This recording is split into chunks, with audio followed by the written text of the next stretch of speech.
Hello everyone, আসসালামু আলাইকুম। আমি সঞ্জিতা বলছি চিটাগং থেকে। কেমন আছেন আপনারা সবাই? আশা করছি ভালো আছেন। আল্লাহর অশেষ রহমতে আপনাদের সবার দোয়ায় আলহামদুলিল্লাহ আমিও ভালো আছি। শুভ সকালের অনেক অনেক শুভেচ্ছা। সকাল থেকেই ভিডিওটা শুরু করছি। তো এখানে হচ্ছে আমাদের জন্য গরম গরম পরোটা আনা হয়েছে। আর এই তো আমি অন্য পাশে চা বানিয়ে নিয়েছি। আমার খুব বেশি তাড়া আছে, ছেলেকে স্কুলে নিয়ে যেতে হবে। তো তাই হচ্ছে চা বানিয়ে নিচ্ছি। আর আজকে আমার শাশুড়ি তো রোজা রেখেছে, আপনাদের ভাই আর আমি শুধু চা খাবো। আমার শ্বশুরেরও নাকি বাইরে কাজ আছে, তো আমার শ্বশুর চলে যাবেন। তো যার কারণে হচ্ছে আমরা চা খেয়ে নিলাম আর কি। আর এদিকে হচ্ছে এখনও জানলা খুলিনি, কারণ ওরা সবাই ঘুমিয়েছিল। তো উঠলাম মাত্র, ছেলেও ঘুম থেকে উঠলো, তাই ভাবলাম যে এখন একটু জানলাটা খুলে দিই। তার জানলাটা খুলে দিলে আমার রুমটা একদম পুরো আলোকিত হয়ে যায়। তো জানলাটা খুলে দিলাম আর অফ ক্যামেরা চা নাস্তা খেয়ে এখন বেরিয়ে পড়লাম ছেলেকে নিয়ে স্কুলে যাওয়ার জন্য। তো রেডি হয়ে বেরিয়ে পড়লাম। ছেলের একটু মুড অফ আজকে, সে একদমই স্কুলে যেতে চায়নি। তারপরও আমি জোর করে নিয়ে যাচ্ছি যে না চলো, স্কুল বন্ধ করলে আসলে ঠিক হবে না। তো এভাবে বুঝিয়ে সুঝিয়ে নিয়ে গেলাম। কিন্তু দেখেন আসলে রিজিকে কী ছিল, স্কুল বন্ধ আমি সেটা জানি না। ওখানে গিয়ে আমি তো পুরো হতবাক, মানে কি একটা অবস্থা, মানে পুরো নিচে ভাবছি কী রে কী হয়েছে। আর এদিকে আমার ছেলে তো মহা খুশি, সে এমনিতেও স্কুলে যেতে চায়নি। মানে ওর মুখের হাসি দেখে হয়তো আপনারা বুঝতে পারছেন যে ও কতটা খুশি। যাই হোক আজকে মানে আমি বোকা হয়ে গেলাম নিজে নিজেই।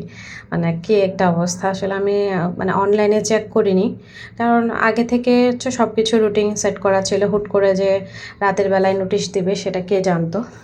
আমি খেয়াল করিনি, এটা আমারই ভুল। যাই হোক, কষ্ট করে এসে গাড়ি ভাড়াটা লস, কিছু করার নেই। মানে কী একটা অবস্থা। যাই হোক এখন বাসায় চলে গেলাম, তো গিয়ে কিছুক্ষণ রেস্ট করলাম আর অনেকগুলো কাপড় ভিজিয়েছি, কিন্তু রোদ একদমই নাই। তারপরেও তো ঠান্ডা নাই, মানে রোদ না থাকলে কি হবে, একটা গরম ভাব আসলে রয়েই গেছে। যাই হোক কিছু করার নেই, কাজটা করতেই হবে। কাজ না করলে আসলে আমাদের জীবনটা আসলে চলবে না, গৃহিণীদের কাজ করতেই হবে। তো ছোট ছোট কাপড়গুলো, মানে যেগুলো আমার ছোট ছেলের হয় না যে গেঞ্জি প্যান্ট, এগুলো আমি করলাম যে জানলায় না মানে দিয়ে দিলাম আর কি, ছাদে না দিয়ে, কারণ ছাদে দিলে উড়ে যাওয়ার চান্স আছে, যেহেতু ছাদে প্রচণ্ড বাতাস দিচ্ছে।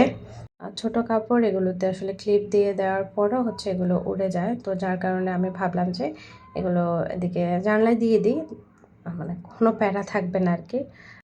এর মধ্যেই আমি টুকটাক কাপড়গুলো জানলায় দিয়ে এখন চলে যাচ্ছে ছাদে। আর এদিকে হচ্ছে আমার তুষি রানী শুয়ে আছে, তাকে বলছে যে ওঠো ওঠো, সে একদমই উঠবে না। আসলে বিড়ালরা খুব বেশি অলস, এত বেশি অলস যে জায়গা থেকে উঠতেই চায় না। ওদের খিদা না লাগলে ওরা মানে কখনোই হচ্ছে ওদের স্থান ত্যাগ করবে না, বা হচ্ছে খেলার মুড না আসলে, এই দুইটা জিনিস ছাড়া বিড়ালদেরকে একদমই তোলা যায় না। যেহেতু আমি অনেক বছর ধরে বিড়াল পাচ্ছি, আমার একটা মানে আইডিয়া হয়ে গেছে আর কি ওদের প্রতি। যাই হোক ছাদে আসলাম, এখন এক এক করে কাপড়গুলো শুকাতে দিয়ে দিয়েছি। আর এতটা মেঘলা ওয়েদার করে রেখেছে আর কি, আমার মনে হচ্ছে যে বৃষ্টি আসলে ভালো হবে। আর আমি মনে মনে চাচ্ছি যে বৃষ্টি আসুক। এত মানে কি বলবো, মানে কোনো বাতাস নাই।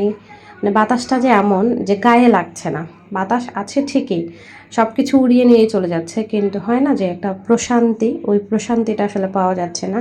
কারণ একটা মানে কি বলবো, চাপা একটা গরম কাজ করছে, মানে বিরক্তিকর একটা অবস্থা। আমার মনে হচ্ছে যেন আমি আমার এসি রুম থেকে বেরিয়ে না হই, এরকম একটা ফিল হচ্ছে।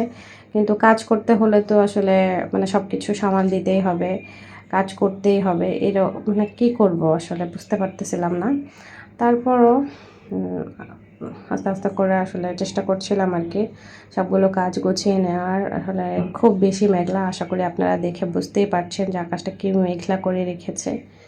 কিন্তু গরম, এত পরিমাণে গরম, মানে কি বলবো, আমার ছাদে এসেই বিরক্তি লাগছে। রোদ নাই কিন্তু পানির পিপাসা পাচ্ছে এমন করে। তাড়াহুড়ো করে আমি আসলে কাপড়গুলো শুকাতে দিলাম, ভাবলাম যে মানে টুকটাক কাজ আছে আর কি। আর আমি অফ ক্যামেরায় হচ্ছে চুলায় ভাতও বসিয়ে দিয়ে এসেছিলাম, তো ওগুলো যে দেখবো এতক্ষণে হয়তো হয়ে গেছে। আর এই তো এটা দেওয়ার জায়গা ছিল না, জায়গা ছিল না বলতে পিন ছিল না আর কি। কাপড়ের যে পিনগুলো আমরা পিন দিয়ে দিই, না হলে তো বাতাস আসলে উড়ে নিয়ে চলে যাবে, তো যার কারণে এগুলো দেওয়া হয়নি। এগুলো যেহেতু ছোট আর খুবই বেশি পাতলা, তো এগুলো রুমে দিলেই হয়ে যাবে, মানে জানলায় দিলেই হয়ে যাবে। যে এর মধ্যে যে আমি যাওয়ার সময় ভাত বসিয়ে দিয়ে গিয়েছিলাম, এসে দেখি যে ভাত তো হয়ে গেছে। তো এখন আমি একটু ভাপে দিয়ে দিব।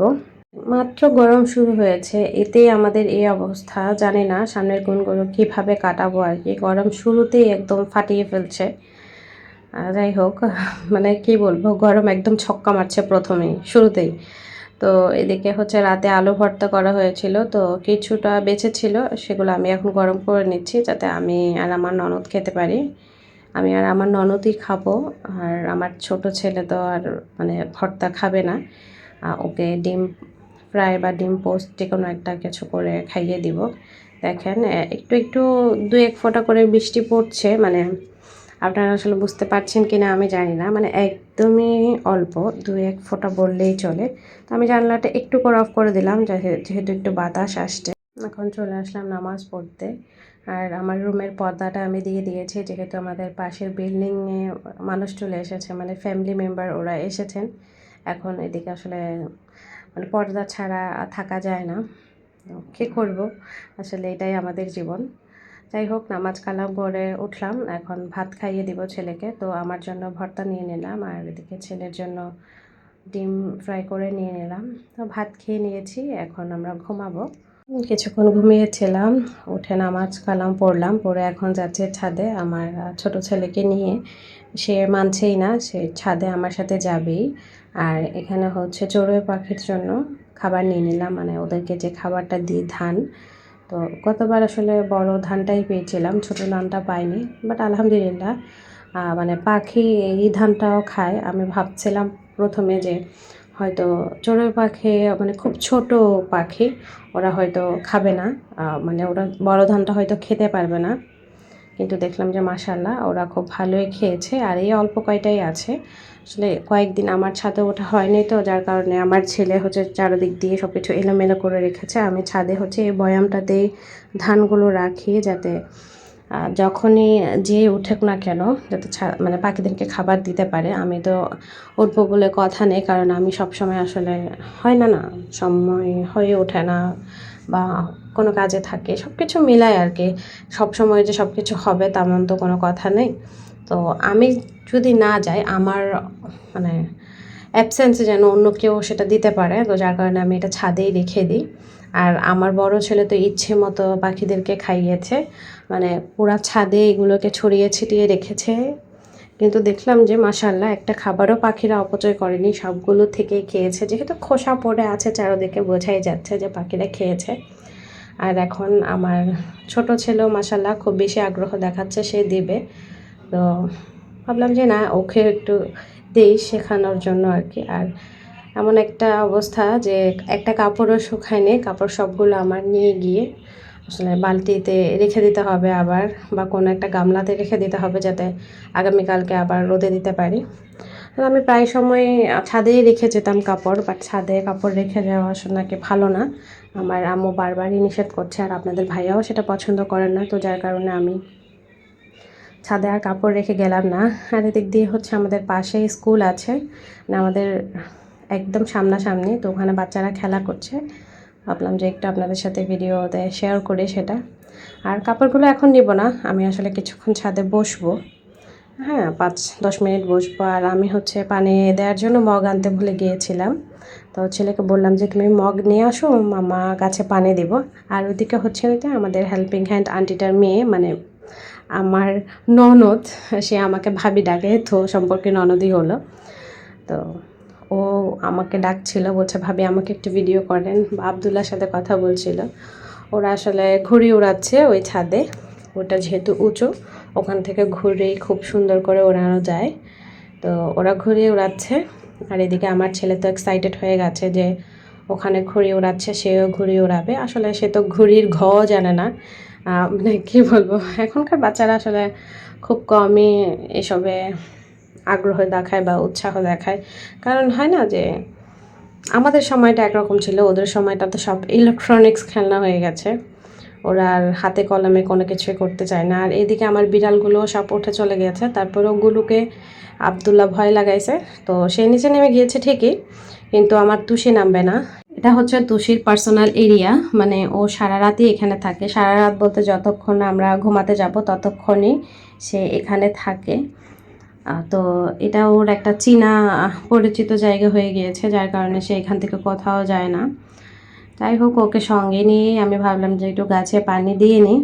আর এই 5টাকেও আমার ছেলে হচ্ছে মানে বাঁকা করে দিয়েছে, তো আমি এখন একটু ঠিক করে দেবো। আসলে বাচ্চা মানুষ তো, আমি আসতে পারিনি ছাদে। ওকে বলেছি যে তুমি তোমার মতো করে ছাদ পরিষ্কার রাখবে আর গাছে পানি দিবে, তো ও ওর মতো করেই আসলে দিয়েছে।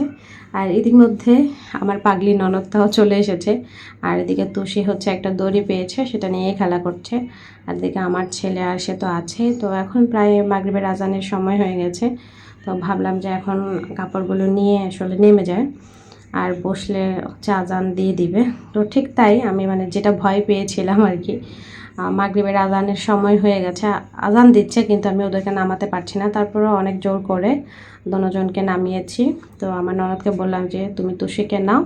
এর মধ্যে আমরা নামাজ কালাম পড়ে নাস্তাও খেয়ে নিয়েছি। তার মধ্যে দেখলাম যে আপনাদের ভাইয়া চলে এসেছে, তো ওর জন্য একটু ঝাল করে হচ্ছে বড়া বানাচ্ছিলাম। মানে এটা খুব ও খেতে পছন্দ করে। আসলে আমরা সবাই খুব বেশি খেতে পছন্দ করি। যেহেতু এখন 7টার মধ্যেই দোকান অফ করে দিতে হয়, তো ও একটু আর্লি চলে এসেছে, তো ভাবলাম ওর জন্য একটু রাস্তা রেডি করি। আপনাদের ভাইয়ার সঙ্গে সঙ্গে আমাদেরও খাওয়া হয়ে যাবে। তো দেখতে দেখতে ভিডিও শেষ পর্যায়ে চলে এলাম। আমার আজকের ভিডিওটা আপনাদের কাছে কেমন লাগলো অবশ্যই একটা লাইক কমেন্ট শেয়ার করে জানাতে ভুলবেন না। আজকের ভিডিওটা এ পর্যন্তই। দেখা হবে নেক্সট কোনো ভিডিওতে। আর ইনশাল্লাহ এখন থেকে রেগুলার ভিডিও দেওয়ার চেষ্টা করছি। আপনারা পাশে থাকবেন। আপনাদের একটা লাইক একটা কমেন্ট আমাদেরকে নতুন আরেকটা ভিডিও বানাতে অনুপ্রাণিত করে। ইনশাল্লাহ দেখা হবে নেক্সট কোনো ভিডিওতে। সবাই ভালো থাকবেন। আল্লাহ হাফেজ। আসসালামু আলাইকুম।